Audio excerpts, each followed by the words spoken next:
अस्सलाम वालेकुम। हैप्पी किसान पाकिस्तान पे खुश आमदीद दोस्तों।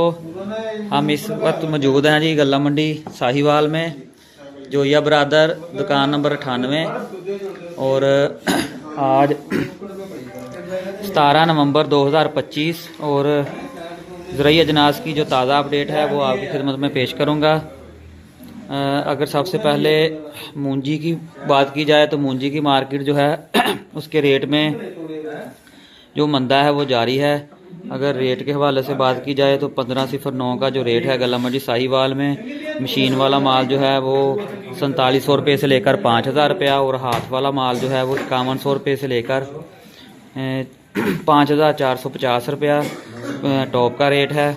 और उसके बाद अगर गंदम की मार्केट की बात की जाए तो 3500 से लेकर 3700 रुपया। सरसों की मार्केट जो है वो 7000 से लेकर 7800 रुपया। तिल की मार्केट 9500 से लेकर 10700 रुपया। और अगर मकई की मार्केट की बात की जाए तो मकई की मार्केट में तेज़ी जो है वो बरकरार है। और आज गल्ला मंडी साहिवाल में मकई के जो रेट हैं वो बहुत ही शानदार रहे। 3000 रुपये से लेकर 3700 में मकई का रेट था आज का।